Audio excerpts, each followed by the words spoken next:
أعوذ بالله من الشيطان الرجيم. بسم الله الرحمن الرحيم.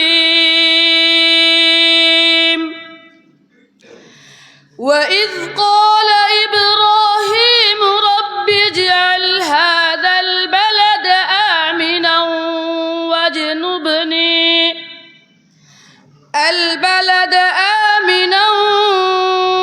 واجنبني وبني أن نعبد الأصنام رب إنهن أضللن كثيرا من الناس فمن تبعني فإنه مني ومن عصاني فإنك غفور رحيم. ربنا إني أسكنت من ذريتي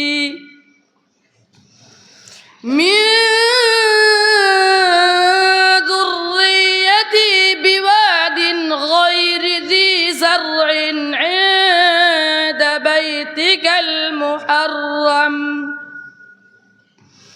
ربنا ليقيموا الصلاة فاجعل أفئدة من الناس تهوي إليهم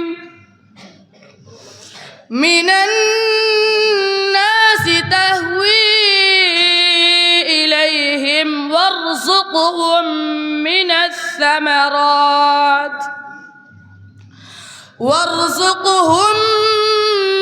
الثمرات لعلهم يشكرون. ربنا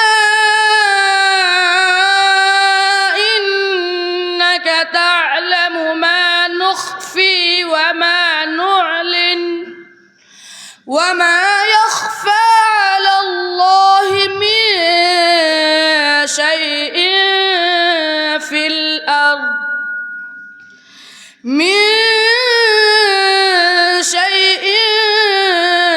في الأرض ولا في السماء.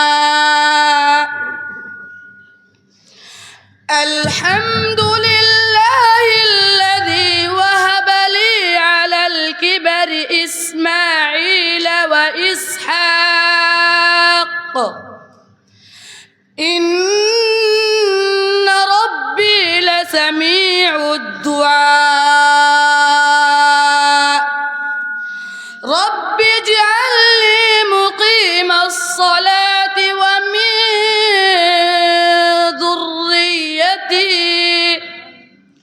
ربنا وتقبل دعاء. ربنا اغفر لي ولوالدي وللمؤمنين يوم يقوم الحساب. صدق الله العظيم.